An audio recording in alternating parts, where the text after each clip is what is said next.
Okay, it looks like we're live, at least in one of the places. Perfect. All right, so I'm gonna get started here. All right, so welcome everybody to today's live broadcast of the Psychedelic Revelations. I am Wendy. I will be your host for today. Um, I Before we get started, just want to run through a quick little disclaimer thing, and then I will introduce our guest that is here today with us. Um, so first off, the just as a reminder, we are not medical, mental health, legal, business, spiritual, any kind of professionals here. Nothing that we talk about here should be taken as any kind of advice. Please go search out a licensed professional for before you make any changes in your life. Um, and then for those of you who are joining us live today, the first part of this will be podcast style, where I'll be talking with our guests, and then we will open it up for community discussions. And yeah, I guess that's like the basics of the disclaimers here.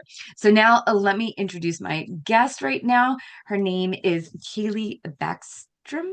I think I said that right. Yes. And she is here to talk about navigating psychedelic induced spiritual crises.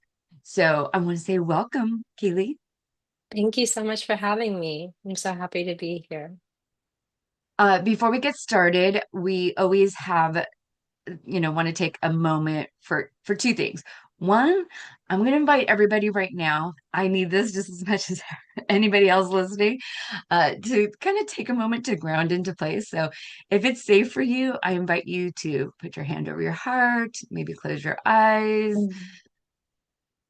and just take a deep breath in and just kind of notice that you're here. If you're driving, obviously keep your eyes open and pay attention to the road. But if you're seated, notice where your bum is, connecting to the chair. If you're seating, if you're lying down, where your body's connected, just kind of notice where you're connected to the earth right now. Just kind of see if you can ground in a little more, kind of put in a little weight, maybe balance, maybe kind of shake on your sit bones if you're sitting. Take a deep breath and fill up your lungs. Notice how that feels. And then let it out with a big sigh. And then when you're ready, open your eyes and come back into the space.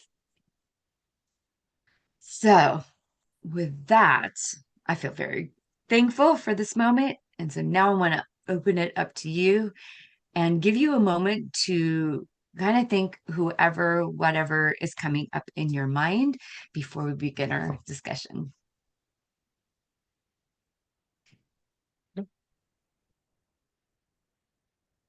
Just whatever we're feeling right now. Yeah, whatever, Okay. whoever you want to be, whoever you want to give thanks to. Beautiful.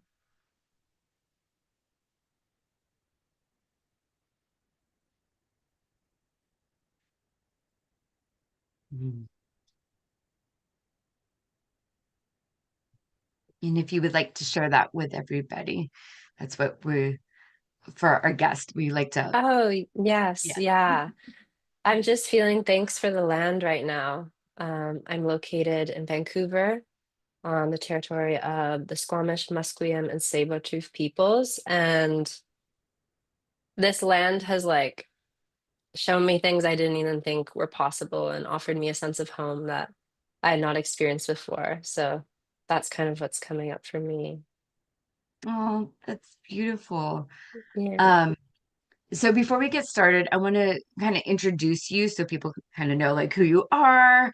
Obviously, I mentioned the topic already, but Kailey is a master alchemist and a multidisciplinary artist forged through profound initiations, including spiritual and kundalini awakenings, spiritual emergency and psychosis, openings into interspecies collective consciousness, and surviving a fatal car accident, which rooted her in an unshakable knowing that there is nothing that cannot be turned into light.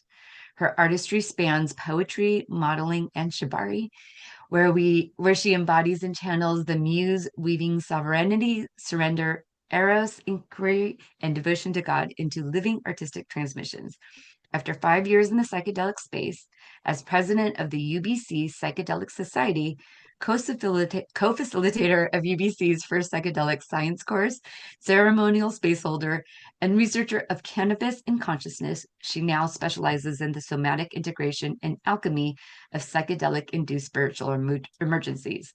She guides those navigating spiritual emergencies and extraordinary crises to integrate these threshold experiences into a wealth of self.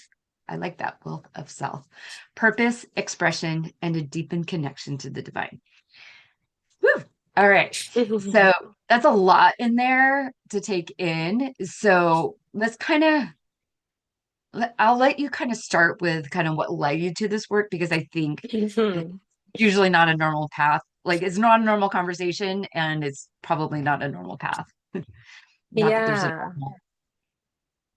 Yeah. So my introduction to the psychedelic space was very much born from probably the darkest period of my life, experiencing just a tremendous amount of pain. I had experienced sexual violence and complete community ostracization. So I pretty much lost everything that I had known in my life, like instantly. So I developed PTSD, depression, cocaine addiction. Um, Excuse me, I'm a little sick. Yeah. Um, and this is all while I was 17. So going through so much. And psychedelics came to me literally the week I was planning on ending my life. That was when I had my first trip. And it was like a breath of fresh air above the water. Just the ease and the suffering. And that kind of started a giant journey as I came to Vancouver for university. And I literally just came to a point where I had to make a commitment to change my life, or it just couldn't go on the way that it was going.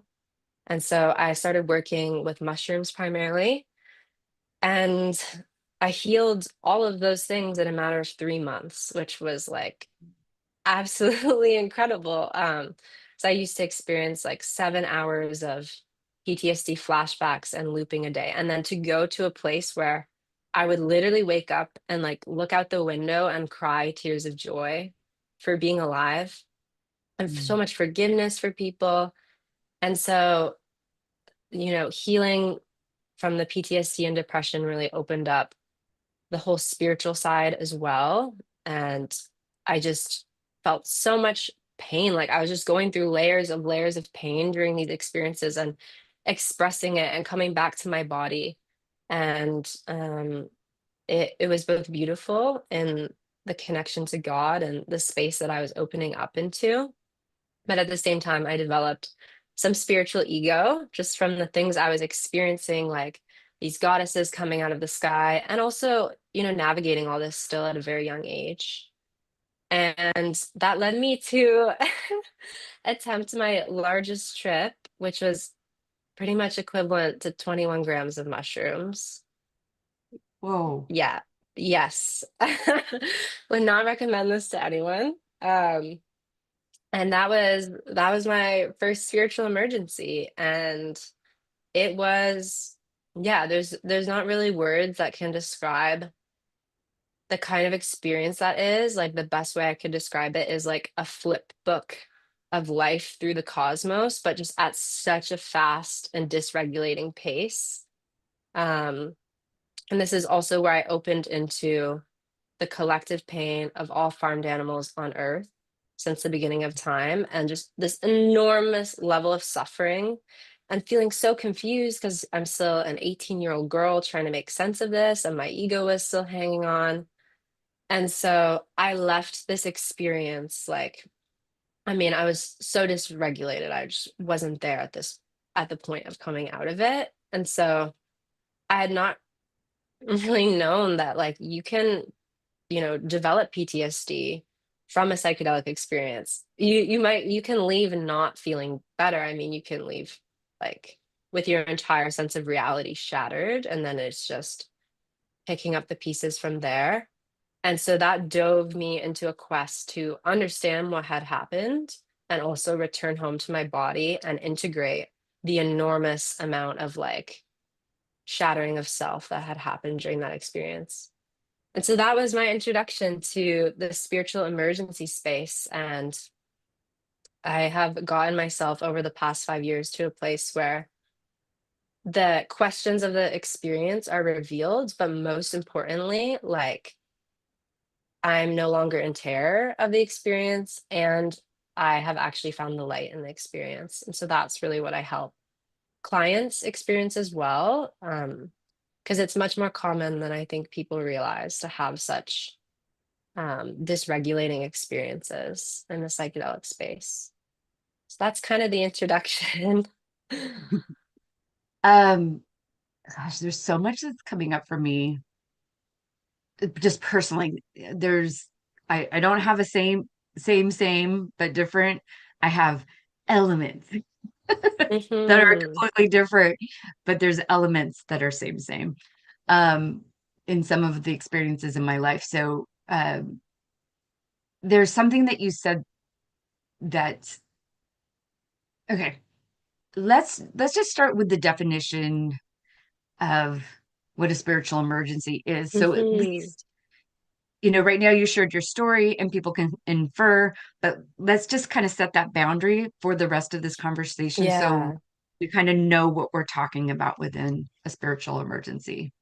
Yeah. So I would say that there's spiritual awakening, and a spiritual emergency is a kind of awakening or expansion of self that exceeds your window of capacity in your nervous system. So it's happening so fast. Um, it can have, very similar components of what someone might have in a spiritual awakening, which is like expanded sense of self, new senses coming online, um, these kinds of things. But it's happening in a way that's very dysregulated, and for the human and for the body is experienced as trauma. Yeah. Okay. Um, I like that you explained the spiritual awakening because I was about to stop and be like, can you explain that just to make sure that everyone has that? I like that you referenced it in the nervous system. I'm kind of pretty much a science geek, science nerd on this. Mm. Um, my so like that's my jam, as as many people who listen here and are part of this community are too. And what I have also known and understand is that when people experience trauma, they kind of turn off their senses. Like that's a defense mechanism of the body. And so then when those do come online and you don't have the practice and whatever it is, whether it's sound, whether it's smell or sight, it's very dysregulating. It's like it can be, if you imagine a loud noise coming in and you're not Yeah. used to dealing with a loud noise. Not that it's loud. I'm just, I think everyone has had a loud noise and been like, oh my God, I can't think straight because it's now an overwhelming sensation, right? So thank you for explaining that. So okay, all right. Do you want to go a little bit deeper? I mean, that's where my mind wants to go. My mind always wants to go into the science. Can you go a little bit deeper since you said that you started looking into kind of what's happening in the body? Because I think sometimes when people say, oh, spiritual, like at least, okay, I'm gonna speak for myself. Sometimes when people say spiritual, I don't know what their reference point Yeah. for spiritual is.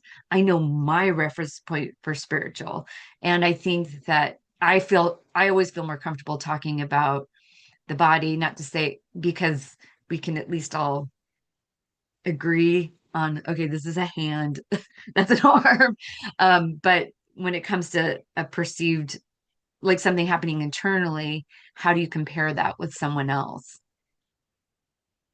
Um, do you mean like the internal phenomenon of different people and spiritual emergencies, like different people having them? Yeah, Or like like, is there some connecting science that yeah, yeah. you get where I mean? I would say it's like extraordinary levels of just dysregulation, fight, flight, freeze, fawn. Like this is very much what's online. Um, and it's in response to the trauma of the transpersonal content or the expansion of self.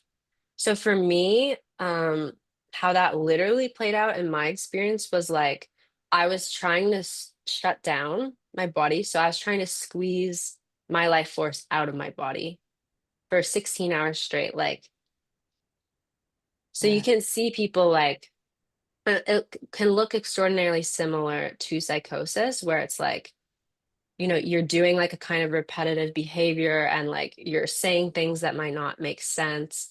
And the body is just like it's like supercharged with energy and it's trying to find any way to dispel it because it simply can't be like moved through and expressed and held.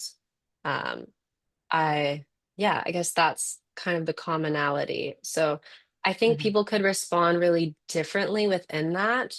Like I'm sure some people could go catatonic, or some people are gonna like really try to fight the experience. And I think it can vary between people, but it's that kind of similar trauma response and distress in the body that you might see Okay. from like other forms of trauma. Yeah. Okay, that actually does make sense, especially if you start, looking into PTSD, how people do respond very differently to their experiences. Mhm. So so that's kind of like physical, it's the trauma response. What's happening? And you said psychological, it's something about like expansion of self. Um, do you have words to describe that besides just saying expansion of self? Like is Yeah. Um, I mean, it's going to look different once again for everyone, like the content of the spiritual emergency. Um, for me, like I said, it was like a flip book through all these different lives and visually as well. I was not like at all perceiving the space I was in. It was all the different lives I was experiencing. So I experienced a life as a homeless person. Like I shared, I opened into this like feeling, like a vast ocean of feeling of these animals.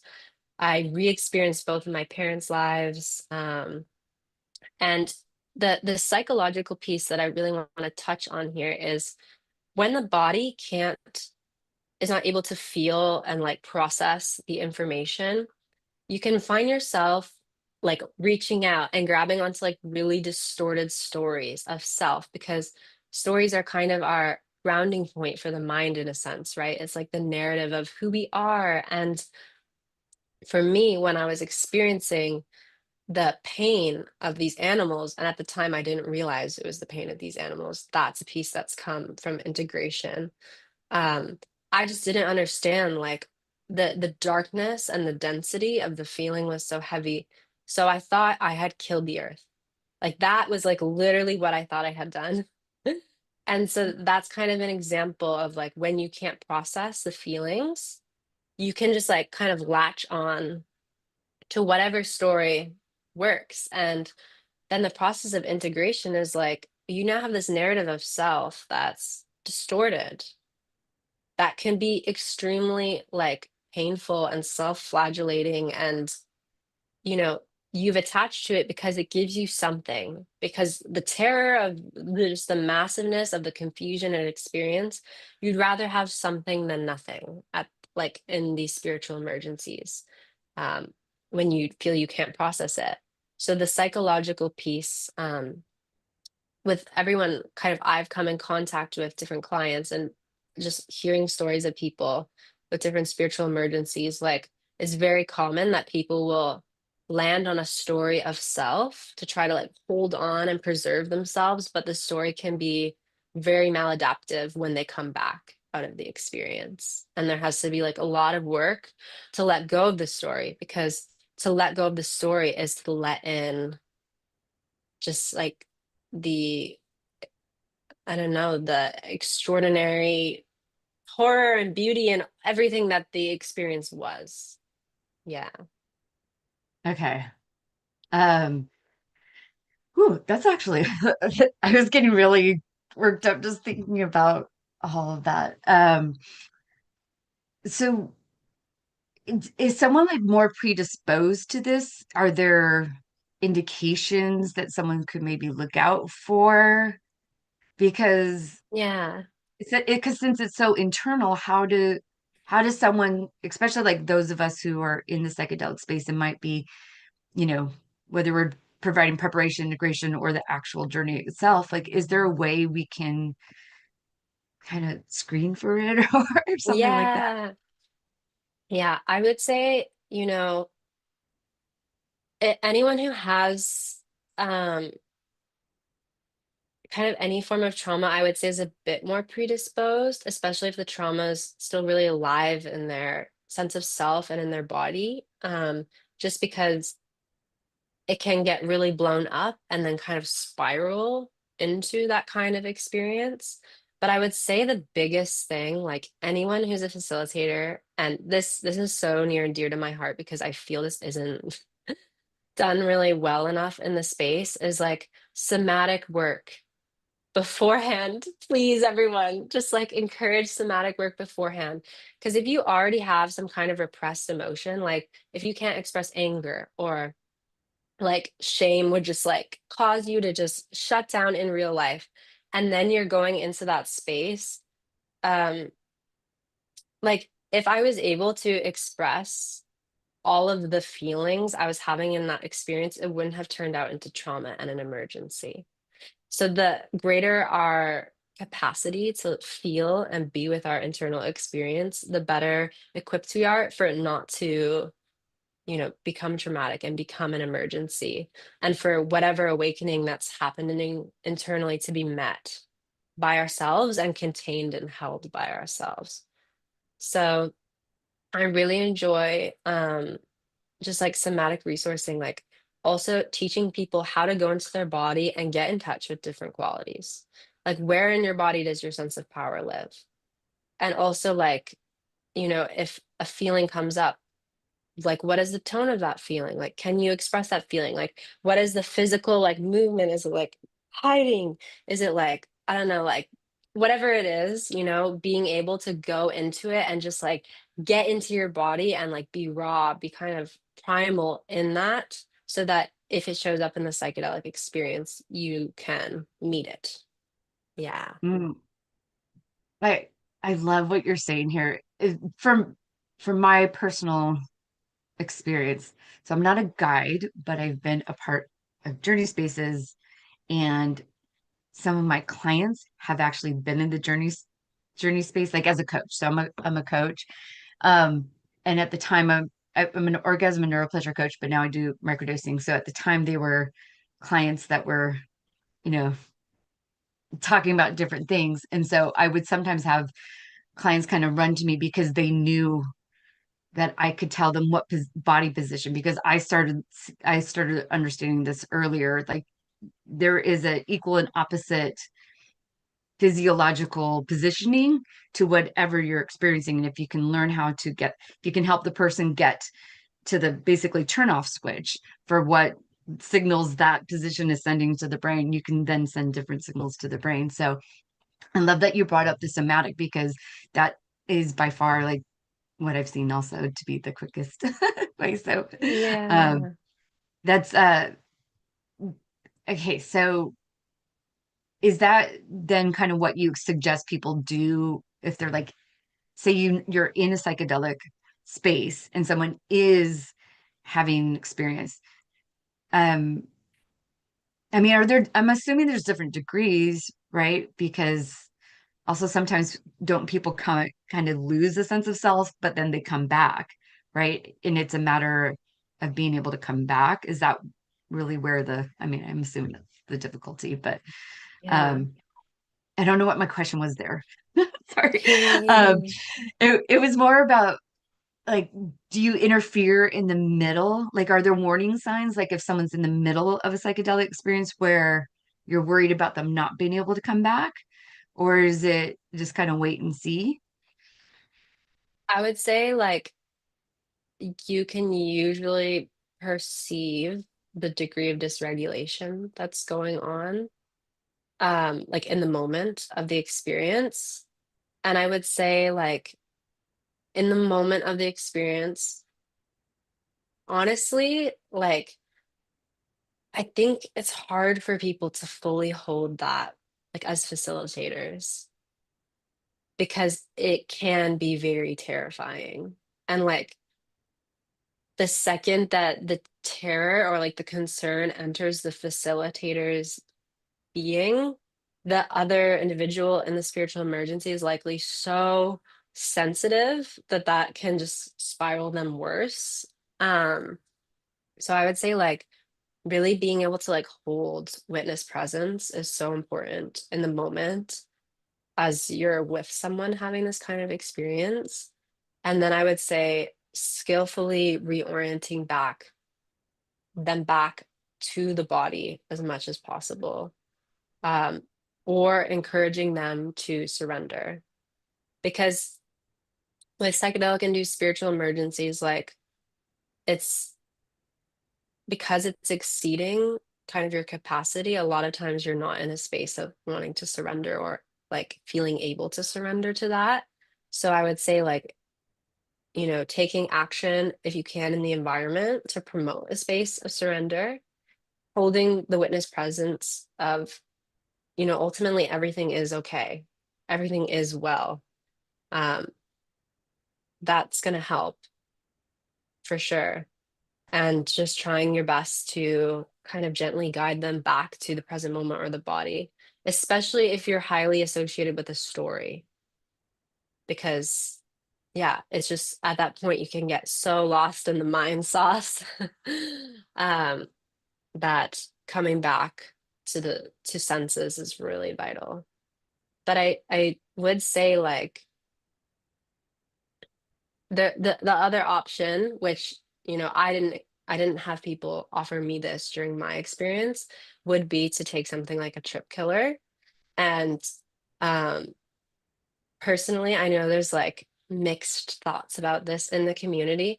I would say if someone is in such a dysregulated nervous system state for like more than like, I don't know, several hours, um, it's not a bad idea because not everyone's gonna find resolution within the trip. And at that point, it's just like, how much do you want to accumulate in their system? The trip killer can help really bring someone out of that. Um, so yeah, I guess that's kind of the in the moment what you can Okay. offer. Um, there was a question in the chat about the difference between spiritual emergency and psychosis. And I also have this question because I'm going to share a personal story.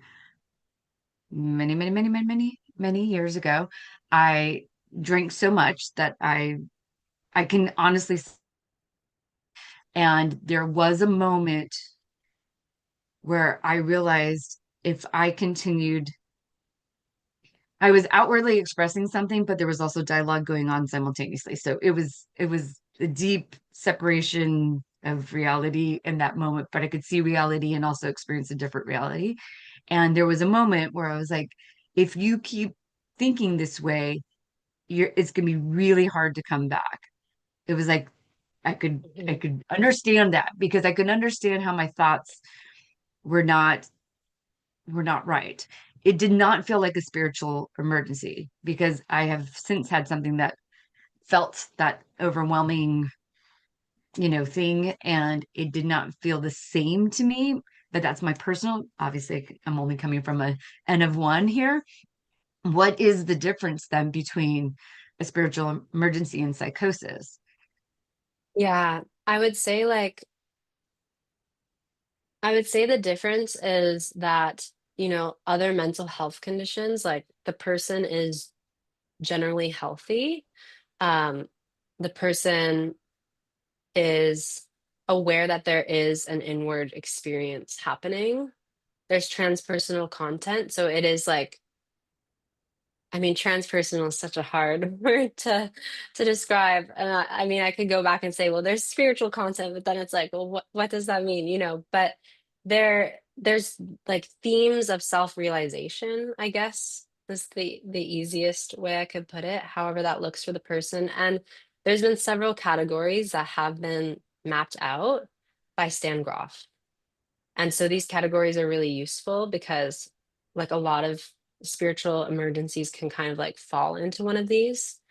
Um, yeah, I would say with psychosis, there often is not an understanding of the inner process and like the outer, like like it's kind of projected onto the outer in a stronger way, onto outer reality in a stronger way, versus someone going through a spiritual emergency is usually so aware, like, oh, I'm going through some kind of like initiation or opening, and this is ultimately happening inside of me. Even though like senses and perceptions might shift outside, there's still a knowing that there's an inner process. Hmm. Okay. Does that make sense? Maybe. I think I have to sit with it for it to make sense for me. I was trying to apply it to my own two personal experiences. Oops, hold on a second. I'm about to cough.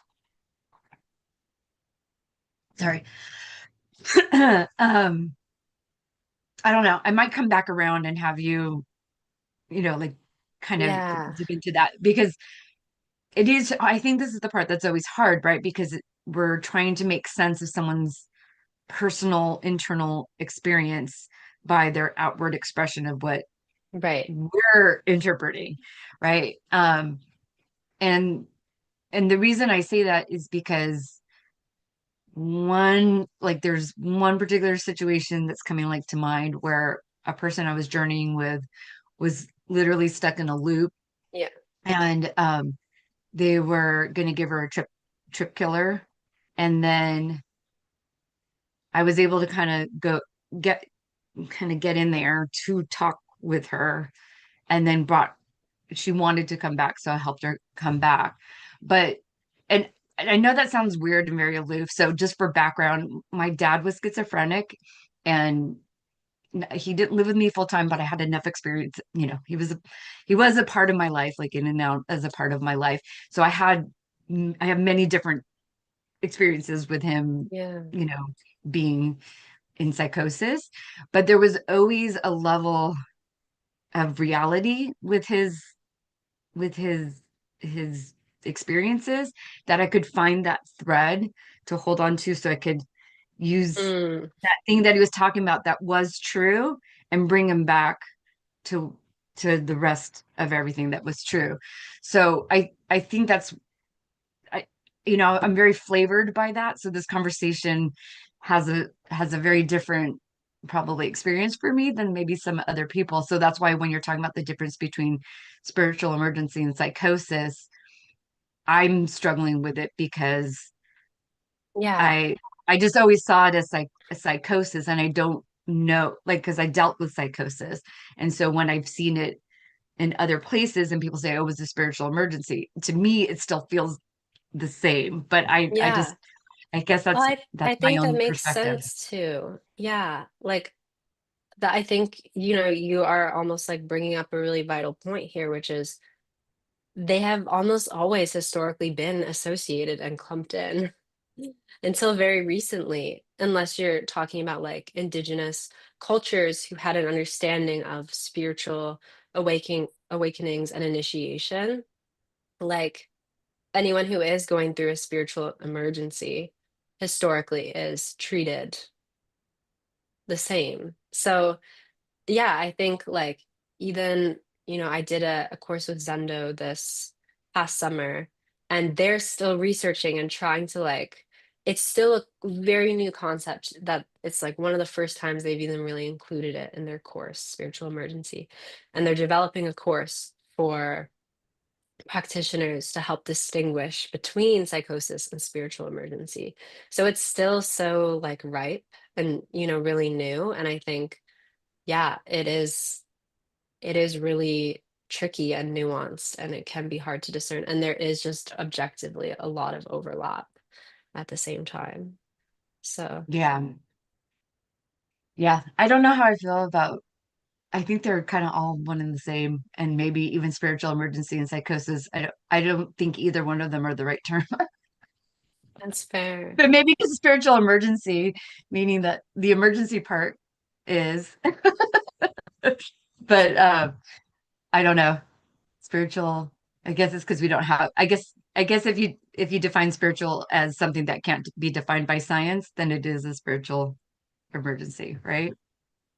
I think like it's also the content that kind of lives in the collective unconscious that maps these very similar themes across the different categories of spiritual emergency. So there's seven primary categories. And Wow. like one is, I think, like demon possession, one is shamanic initiation. So there's all these kind of different categories. And I think that's where the term spiritual more comes from, is the fact that like somehow people all across the world are like having kind of similar themes coming up. But I think the term emergence is really important too, because ideally you are ushered and brought through the threshold of the experience so that it blossoms into beautiful emergence rather than emergency. That's the Oh, goal. oh, I love that. Um, Yeah. oh, so like now you brought up like threshold. So what would be kind of like, I mean, because you went through it. So what is it like if you're thinking about bringing them through the threshold? What can someone expect that to be like? And especially as so, like both the person who's experiencing it and then as the person who maybe is helping or Mhm. present with someone else, even if it's someone else that you know of, even if you're not a guide. Because I can imagine if, when people get to this podcast, there might be someone who's like, am I having a spiritual emergency? Or is my Yeah. friend having one? You know, what, how does that process go from emergency Hmm. to landing? Yeah.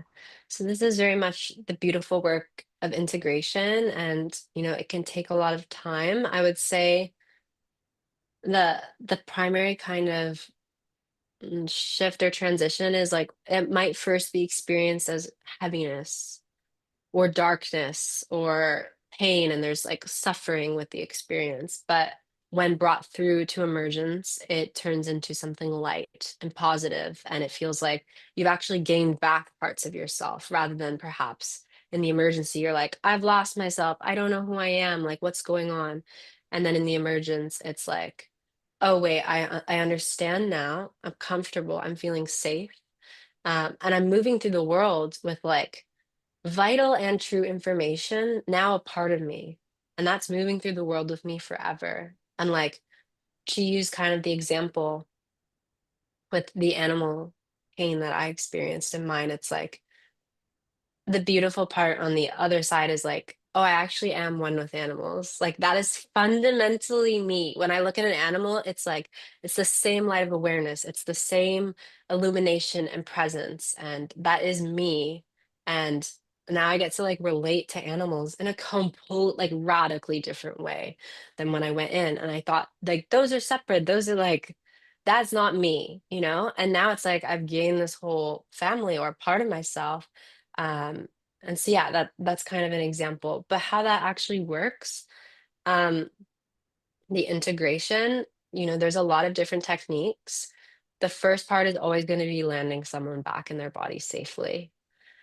Their meaning making is important in integration, but you cannot jump to meaning making if even bringing up the topic like starts sending someone back into fear or the experience, and it's just very unsettling.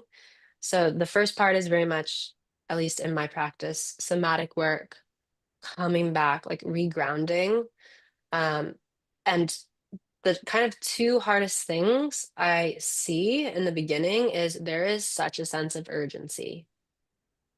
Like people are like, no, this is bad. Like we gotta like fix it fast, fast, fast. And like actually, you know, I think that they think, and I felt this. I thought that that was gonna make me safe, or that was gonna like be the right thing. I needed to heal it fast. Like it had to be gone, like gone from my experience. But the truth is, I had to surrender that urgency to actually, embark on that journey of like moving through the experience, processing it, moving through the threshold.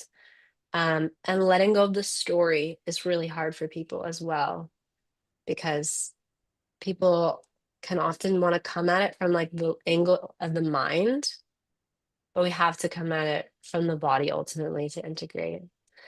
And then the mind naturally follows. And so, yeah, this can look like doing kind of gestalt chair work with different entities that might have come up in the experience, or it can look like, meaning making, looking through symbols. It can look like shifting daily practices to, live a life more aligned with what came through in the experience. There's so many different techniques. But I think my personal angle is I'm always a big like somatics person because that's where we are in a body. So yeah. I love that. Um, with, I mean, it's funny, everything you said aligns with the experiences that I've had. I I don't have that many experiences with just a couple times in Journey, but I'm not a medicine provider, so I don't take people through Journey. So it's just Mm, been those times when I've been a participant in a group journey that I was called in. Um, and but I have had quite a lot of experience, not just with my dad, but with other people, because I openly share this because um, different people in different places, like for example, there is a person in my life that it would reach for help, they would lose their job and their livelihood. mm. And so they called me to help them through the experience, knowing that I wasn't going to report them because I'm not a therapist. And so I don't have a legal obligation, to do that. So that's one of the reasons I like being a coach. People confide things in me to me that maybe they wouldn't to a therapist for other reasons.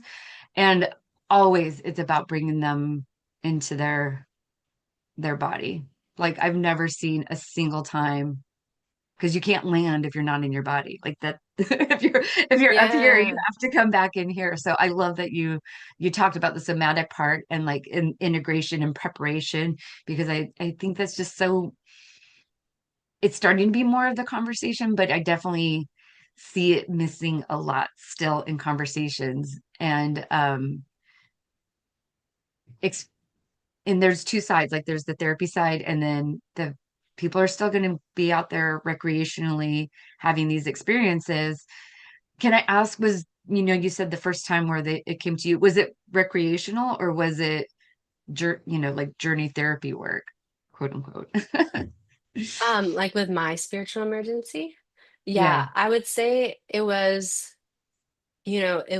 intentional, spiritual focused, but it was, at my apartment with a friend who was seasoned in psychedelics, but not that seasoned, holding space for me. So I say like kind of somewhere in the middle, because there was still a lot of intentionality going into it. Okay. Um, within your work now, do you see people who, is it mostly the people who are doing it recreationally without guides, or does this happen even with someone who's been, serving medicine for 15 years? It happens with people who have been serving medicine as well as it happens recreationally. And like the unfortunate thing to say is that many people who have come to me, their guides have been like, oh, that's not even really like a thing. And it's like, you're in this space. And the other really interesting thing is it can happen. I've seen that a lot of people will like report kind of the same guides. Or like if one person has a spiritual emergency with a certain guide, they might find that another person in the ceremony also had that experience. So I would say like the kind of container that you're holding definitely does impact it. But of course, with recreational experiences, you're introducing sometimes more variables, and then that can bring its own challenges. Yeah, I shared that Substack with you before everyone joined. So I didn't ask you, did you ever get a chance to read that one, or did it come across I your had not read it, but I very briefly glimpsed it. But yeah, I see, like, all I really know is that it's prolonged adverse effect is what they're discussing. yeah. So this is the the airline pilot who tried to, like everyone said, he tried to crash the plane. And it's real. I'll put the link in the community discussion after this, so everyone who's watching this, if you want to read it, because this is the one that definitely made the news. At least I saw it. I saw it in the news, and other people I know who are not in psychedelic space, but no, I am, were like, what do you think about what happened? Yeah, And in the discussions about it, so, obviously at first there wasn't a lot of information there. So, um, you know, it first came out saying that it was a microdose, and then those of us who were microdose would be like, that doesn't seem like a microdose experience. But at the same time, I personally have worked with people who struggle even on with microdoses because they were given a recommendation to start with something that's like too high right. for them, and then they were like, what's wrong with me? Why am I having this, like, having a moment, not necessarily that led to psychosis or spiritual, emergency, but definitely a physical emergency and a mental emergency and emotional emergency. And one might say a Yeah. spiritual emergency when you're, struggling in life.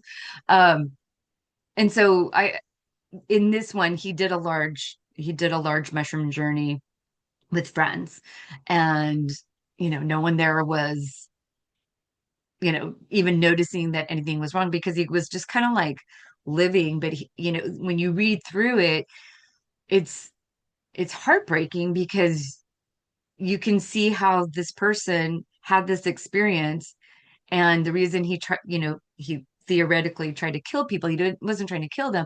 He thought he was in a dream, and if he opened the door of the plane, or like made the plane, at first he thought if he made the plane crash, then he would wake up from the dream that he was in, right? Like he thought he was lucid dreaming, basically. And so, um, I think this conversation is just really important. And the reason I liked that Substack too is the person who interviewed him also had a, a psychosis or spiritual emergency, or whichever Yeah.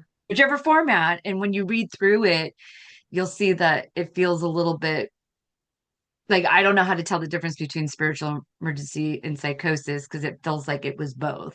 And I think there's probably an element of both, because how could it not be a spiritual emergency if your physical existence, if you call it psychosis, is shattering? Like, they're all connected, right? Hmm. Like body, mind, spirit, it's all one. Definitely. Yeah. Um, so I just wanted to share that, like, this was a big profile one, but obviously you've had other other clients. Have you had anyone who basically like destroyed their life in the middle of a spiritual emergency? I mean, quote unquote destroyed. Hmm. Yeah, I would say that um I guess a friend shared that their friend took LSD, and yeah, they were having a really challenging time, and they were found across the country going by a new name, homeless, after. So they didn't come back to that version of self. So I would say that's like, and of course, like I don't know all the details to perfectly categorize or like feel into that, but I would say that's a pretty extreme case of like what can happen with psychedelics just in general, right? Mhm. That can be extremely like life shattering. Um, but yeah, like the people who have come to me, I would say a lot of times people can't work. People can't work after, and that's really hard for people, you know. Um, and also like just feeling really disconnected, like they don't have people to talk to, or their culture doesn't understand. And yeah, I mean, a lot of people I have worked with, it can take years. It can take years to integrate, as was my journey. And I think like normalizing that kind of care in the West, like we don't really have a space for that yet. And we're beginning to like kind of carve that out. But I think it's so tender when you go through such a big experience and you really need to be like rebirthed and held like a baby or a young child. And it's just hard when the systems cannot meet you there. Yeah. Yeah, I feel that. Well, I want to, I'm looking at the time. I could talk to you I'll still keep talking to you if no one comes up, but I want to open it up for the people who are here joining us. Does anyone want to come off mic? Do you have a question? Do you want to just say hi, share what's on your mind, share a story, share a personal experience? Mm. You can change your name. You can just do the mic too if you don't want to come off video, or drop it in the chat because the chat is here available too. So just pop up if you want to.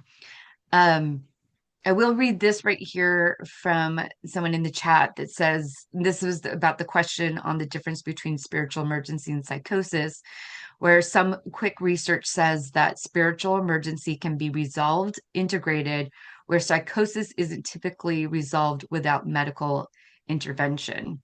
But I see how it's challenging to tell the difference in the beginning. Yeah. Yeah.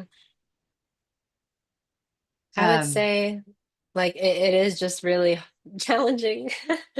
Um, and I think I'm just so glad that like people are taking that on to kind of understand and research more and know the difference.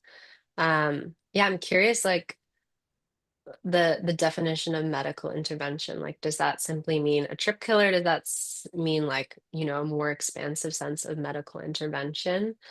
Um, yeah. It's also really interesting, what has been known to affect spiritual emergency by Stan Groff's research, which is like, if you drink alcohol, for example, can help spiritual emergency. If you eat meat, can help spiritual emergency. Basically, if you do things that bring you down frequency wise, more towards like this level of reality, it can help spiritual emergency. And so there is some really great papers online by Stan Groff that I would recommend people check out, especially if you're curious about the different categories of spiritual emergency. He really beautifully describes those and then also offers the different things that, have seem to have an impact. But it's interesting because then I guess my mind goes to like, if a trip killer is considered medical intervention, well, like is drinking alcohol medical intervention? Because it's working in the same way, right? Where you're like consuming something to try to help with the experience or taking something from the external. So just curious ponderings. yeah. My mind went to the fact that obviously I'm not a doctor and I'm not doing any kind of medical intervention, but yet I've been able to help different people throughout my life in the middle of what would be classified as psychosis. And as I said, not necessarily because of the circumstance, I don't think they were necessarily spiritual emergencies. Um, Although I will say, both with my dad, like with this one other client in particular, and the other one maybe, um, I I know that there were some ex extraordinary perception things that were going on. And that's because I myself have been able to also experience some of those. And as someone with a crazy father for many years, I didn't talk about it because I was scared people were going to think I Mm. was crazy. And then because my dad was crazy and they're going to be like, well, it runs in the family and therefore she's crazy, until I learned how to kind of work with, I mean, it, you know, for me, it was being able to sometimes hear people's thoughts. that's and sometimes predict the future. They kind of go hand in hand. Hmm. Sometimes I would know what people were going to say in a moment. Sometimes I was hearing what they were saying in their mind in the moment. But and with my dad, I know for certain because I could do it. I knew what he was picking up on. And so that's how Hmm. I could tell, like I just somehow I learned, okay, that's there, this is here. And I think that maybe I just always was able to keep one foot here on the ground where my dad wasn't, like I'm using that metaphorically, but I was always to Hmm. kind of keep like one foot here on the ground where my dad didn't always have both his feet on the ground. And so he wasn't able to kind of navigate both of the spaces at the same time. And so I could kind of bring him back. And as I said, like I just have had enough experiences with other people throughout my life that I brought them back here. I don't know how to explain Yeah, that's a beautiful it. gift. Yeah. And then Yeah. I know like uh just actually today someone was bringing up telepathy tapes in a different conversation, and I've only seen a couple of episodes of it, but I was like, yeah, I mean, I kind of know what they're talking about. Um, and I think that it's just so so disregarded in psychology that there's even a possibility that any of this is real. And so people are kind of left with like, what is all of this information that is now coming Hmm. in? I must be crazy. And so or it must be crazy, or they, like what you said, they pick a different story to believe because that's safer than believing you're crazy because they don't have any experience of what their maybe now Yeah. reality is. And I think that's why I personally believe that's why it comes up in psychedelics because they're now able to tap into these gifts that I think everybody has, but they just turn off. And Yeah. then they don't know how to deal with it in that experience. But that's my own personal. I mean, we'll see. Hmm. I don't know if someone has their hand raised. Oh, Shiloh. Hi. Or I hopefully I can say your name. All right. You can speak.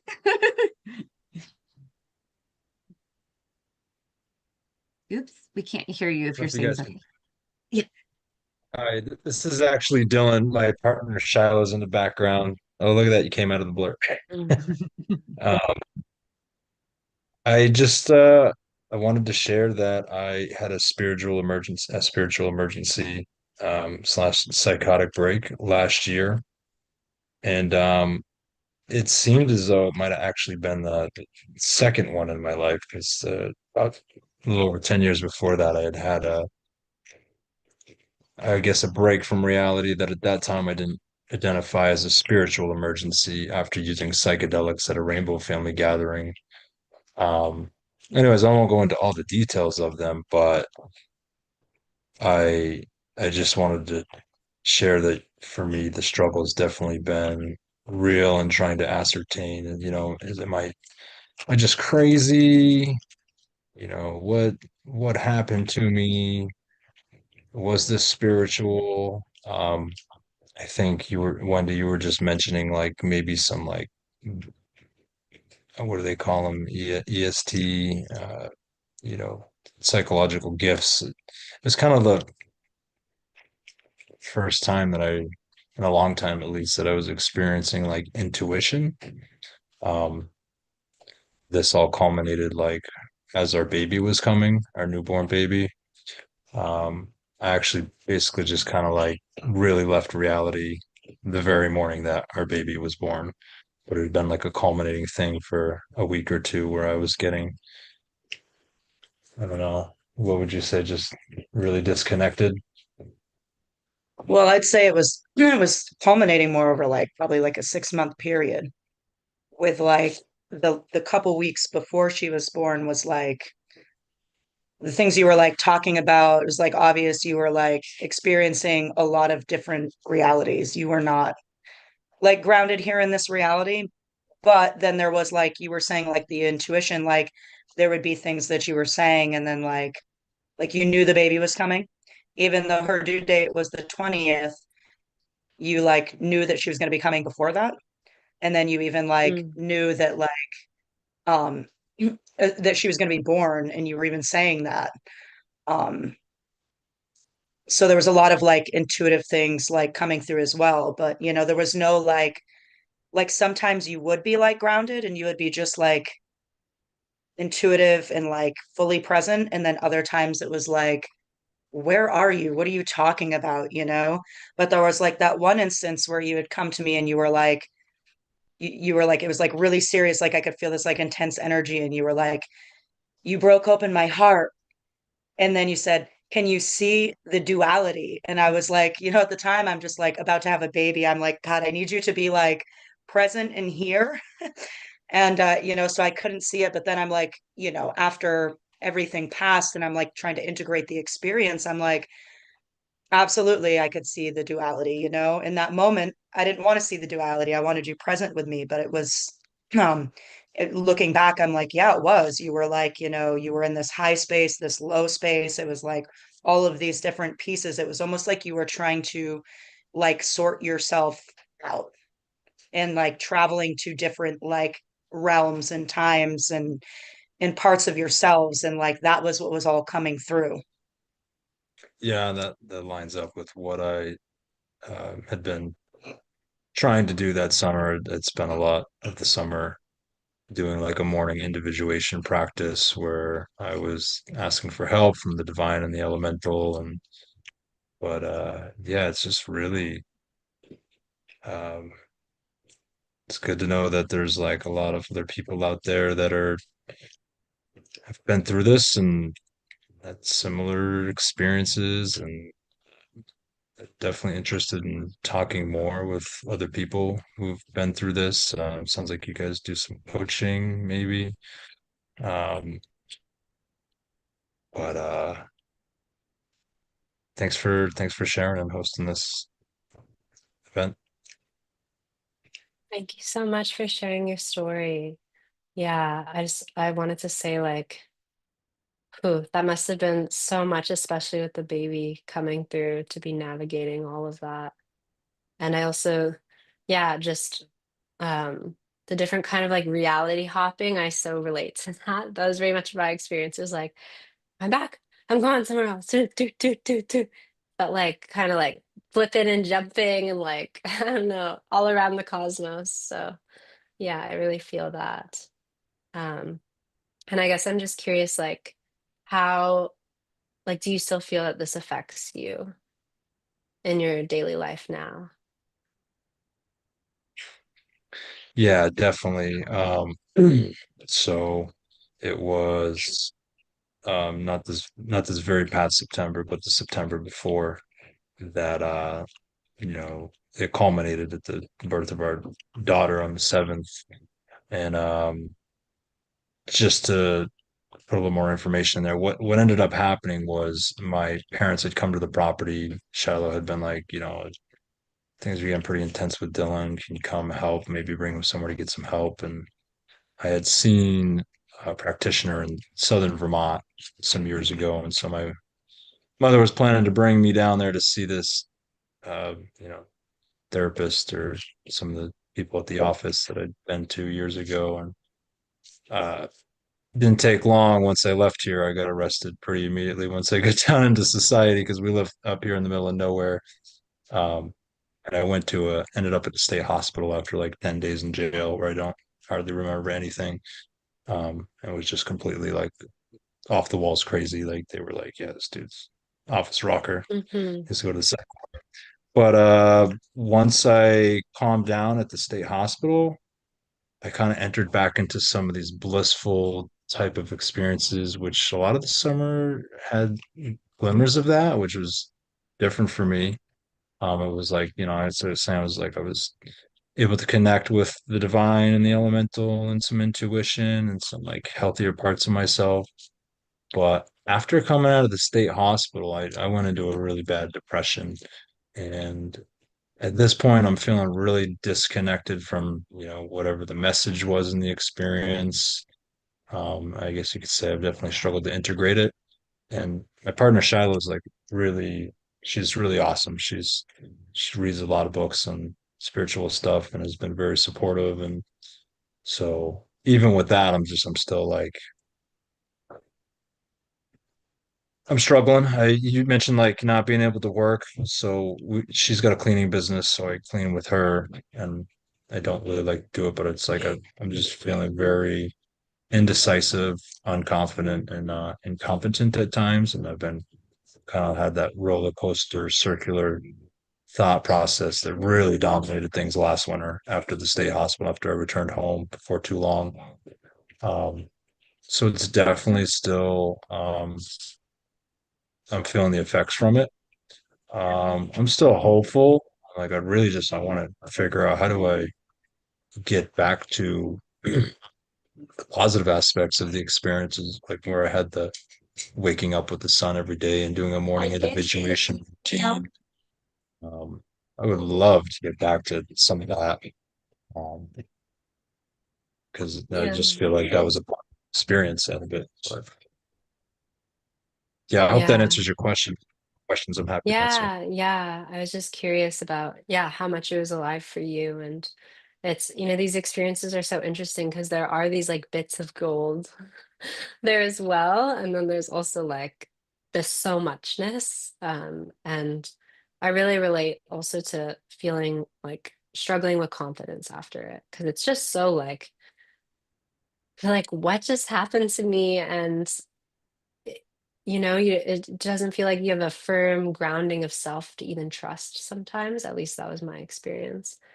But yeah, I'd love to connect with you more if you'd like. Feel free to reach out, and I can send you some resources. Yeah, there's lots of really supportive books and online papers, and also a lot of YouTube videos that I've come across. I would be so happy to share with you.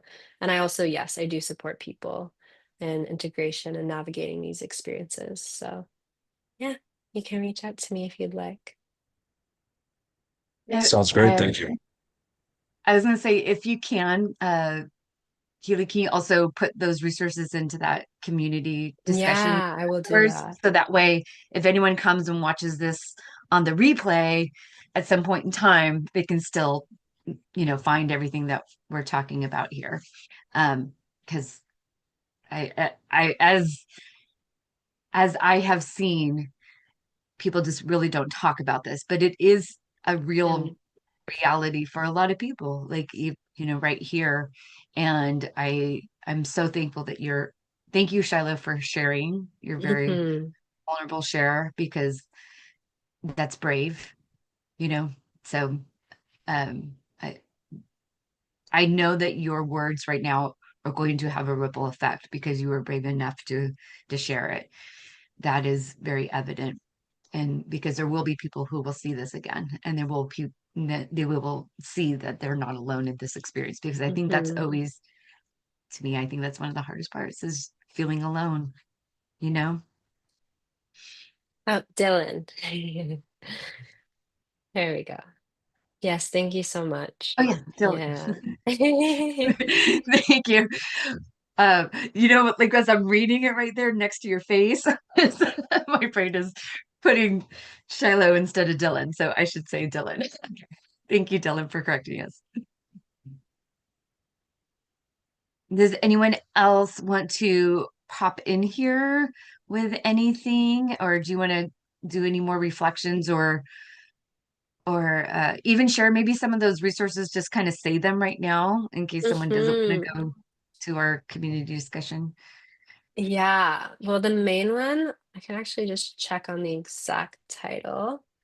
I have it here. The main research one is Stan Groff. There's a book literally called Spiritual Emergency as well, which is a great resource. But I'm just gonna pull this up. I will post the YouTube videos in the community because it's like a whole playlist, which is exciting that there's that many YouTube videos. So that's great. Um, okay. Okay, so the paper that you can find online for free is called Spiritual Emergency, the Understanding and Treatment of Transpersonal Crises. And I will put this name in the chat here. Thank you. Yeah. Perfect.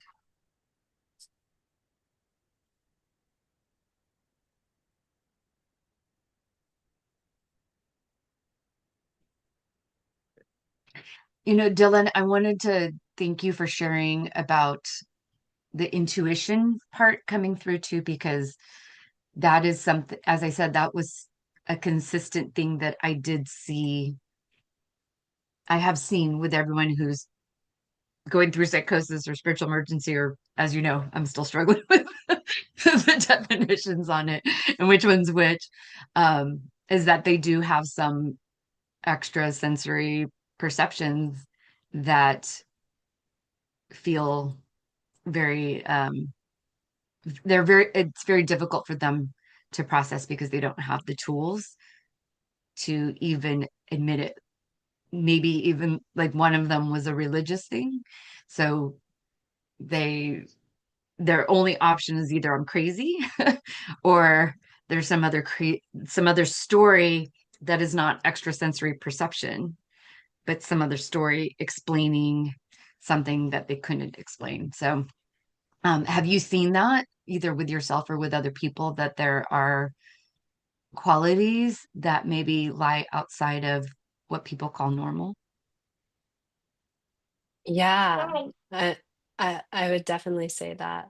Oh, were you speaking with me Well, or? both of you, yeah. Oh, okay. But If you want to go ahead, Dylan, you can. Yeah, I was just gonna say, fortunately, my partner and some of the people that we know and actually had around at the time, like, were very open to abnormal states of mind and I guess what's the word I'm looking? Is it ESP? Is that the common yeah. denominator for like any kind of, you know, okay, yeah, ESP type qualities and stuff like that. So and we had been doing, relationship work. We had a couple we were Yeah, working they know with. Danny and Vanessa. They do? So I came in touch with Oh, us. you guys know Danny and Vanessa. Yeah, Yeah. so Da- we had Danny and been Vanessa were hosts here on before we were Psychedelic Revelations for Flourish Academy. I host with them. I know them very well. Yeah. okay. Yeah. So they had, we've been working with them, and so they had definitely helped me at least open up my mind to um more of what's out there. And like I said, I had that experience like 10 years ago too. So that was a very spiritual experience for me. Um, but yeah, it's definitely in regards to the rest of my family and friends in reality.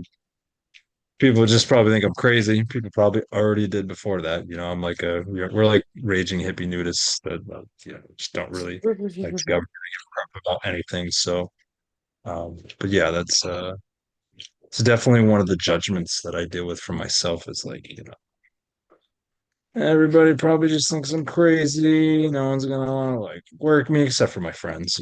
But it's it's been part of the struggle for sure. That answers your question. Mm, mm. Yeah, I feel like I dream that like that kind of sociocultural narrative, would be dissolved so that I think just everything would be easier for everyone, especially in the healing process of these kinds of experiences. Because, yeah, it's like you also have to be really sensitive and careful with kind of how you're sharing the story or who it's reaching because it is such a vulnerable time afterwards. And, feeling that can make just life really hard. And yeah.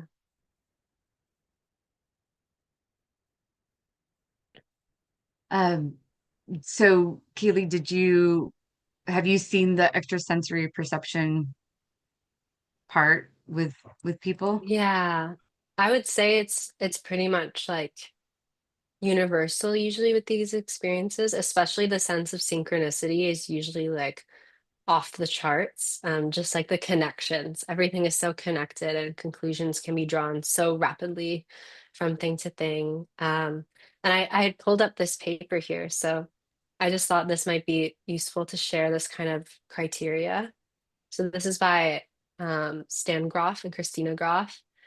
Episodes of unusual experiences that involve changes in consciousness and in perceptual, emotional, cognitive, and psychosomatic functioning, in which there is a significant transpersonal emphasis in the process, such as dramatic death and rebirth sequences, mythological and archetypal phenomenon, past incarnation memories, out-of-body experiences, incidences of synchronicity or extrasensory perception, intense energetic phenomenon, kundalini awakening, states of mystical union, identification with cosmic consciousness.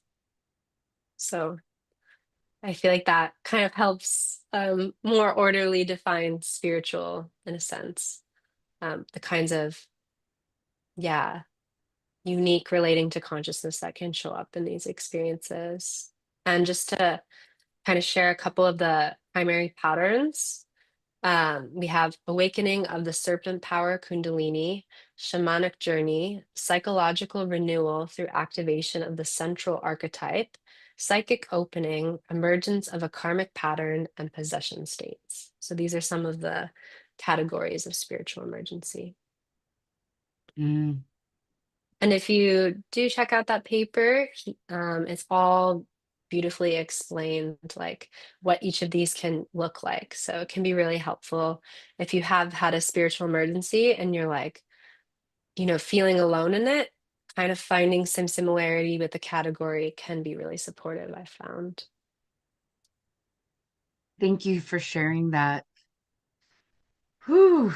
This has been such a roller coaster of emotions for me, at least. Mm, This is bringing back a lot of things, um, different experiences and different insights. So before we, because we're starting to approach time, before we go, is there anything that we didn't touch on that you wanted to touch on, or have we kind of covered everything that you planned on? let me think. Mm, let's check here. I think we covered it all. Yeah, we covered the common blocks as well, right? Which is the sense of urgency going into the story. Um, yeah, I feel like we kind of did a pretty good summary of the terrain, so I'm really happy with that. So to recap, if someone is experiencing, so let's kind of give the big takeaways for someone who is experiencing a spiritual emergency, and maybe someone who's supporting someone that looks like they're going through a spiritual emergency. If you don't mind, just take a couple moments Yeah. for that. Yeah, so big takeaways are you're not alone. There's a lot of us out here, and truly, like online, I've been seeing the stories and the shares growing. There's Facebook groups. Yeah, you're just not alone, is the first thing I'd like to say. Um, I would say, if you're coming out of one of these experiences, the first kind of step is grounding, doing somatic work at a pace that works for you, to start promoting return to the body and safety, seeing if you can just gently, like, even if it's just 1%, let go of the story and the search for the meaning, just as you're coming back to Earth. Um, and then I would say, you know, be patient with yourself. It can take time. And the funny thing is, something that you might wonder for years might just randomly come through one day. That was my journey with integration. It was literally like one morning, it came back. And I was like, oh, yeah, okay. Wow. This is literally what I've been wondering for 5 years. And then factors that can increase the likelihood. I would just say this is great practice in general with psychedelics. And if you're a facilitator, I would really encourage you to promote, somatic work before going into the journey, as well as um, promoting just like surrender is always a great thing. Um, okay, the transition, I would say, I know it might not feel like it, but there you can get to a point where you transition from it feeling heavy and like a stain on your mind and your life and confusion to a point where it actually feels light in your body, and it's a positive experience because you've gained more of yourself. Like that is really the beautiful thing that you have to look forward to, is can be a massive gain of self, how self is experienced in the world, your understanding of, you know, yeah, just your own internal landscape, and looking out in the world and feeling more connected rather than less connected. And that truly is possible when you move through from emergency to emergence. And yeah, just being as self-loving and nurturing as you can. Like I said, it's really like nurturing a baby or a child, like be tender with yourself. I think that's the main things. I love that. Yeah. Um, if it really is that a gift is coming online, which it appears to be for many people, a skill, we don't just wake up one day and know how to drive a car or anything. We have to learn how to do that, right? We have to learn all the ins and outs of it, and there will be some mishaps along the way. And I just hope people get that support that they need. And speaking of support Mhm. that they need, how do people find you? Yeah, you can find me on Instagram. I can drop my username in here, and kind of, I mean, that's honestly the place I'm most active with my different projects. And I have a couple little posts that cover spiritual emergency on there. And you can also reach out to me for resources, or if you're interested in getting support.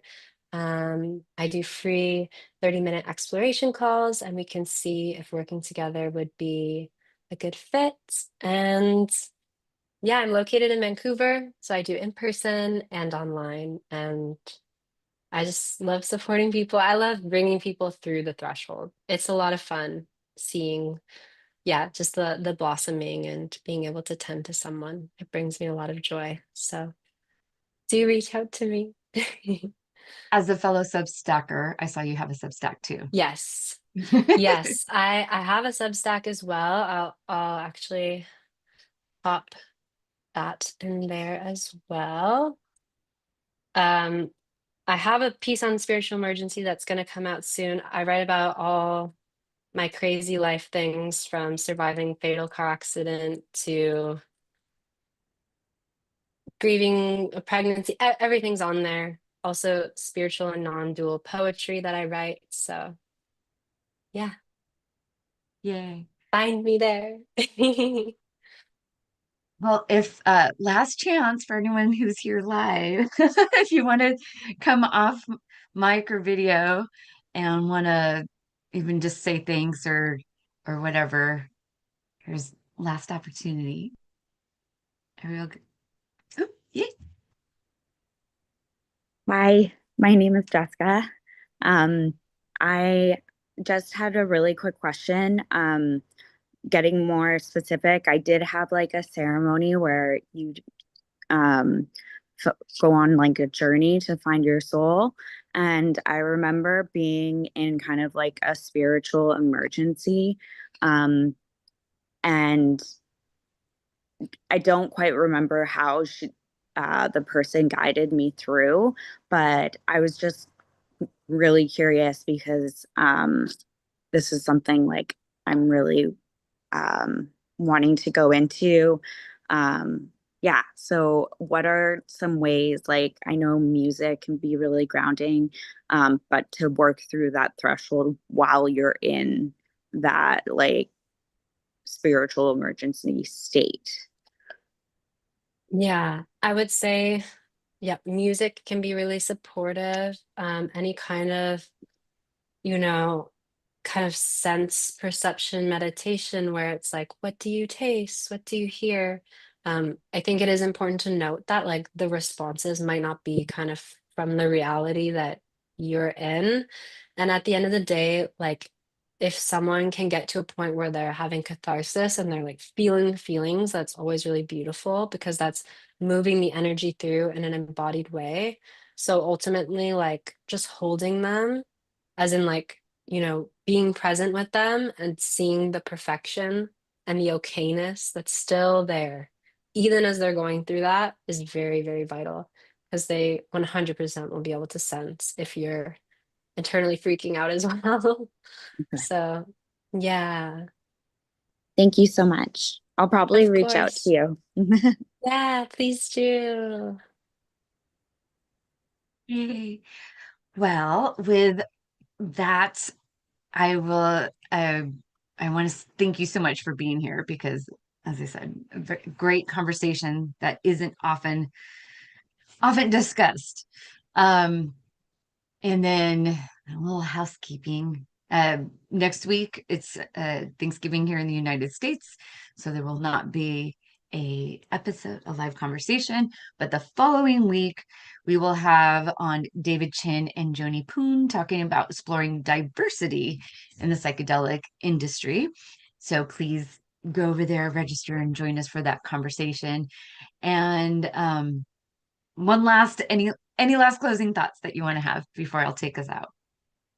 I'm just so grateful to be here. And I just love talking about this topic. So thank you so much for having me. And thank you to everyone who, is here and for sharing your stories. And we're all walking kind of through the path with our little flashlight, figuring it out together. So grateful for you all. Beautiful. All right. So everyone who is here, I invite you to unmic right now and let's all take a collective big breath in together. And now let's sigh or growl it out. Ah. With love in your heart, may we all go forth and flourish. Thank you, Kailey.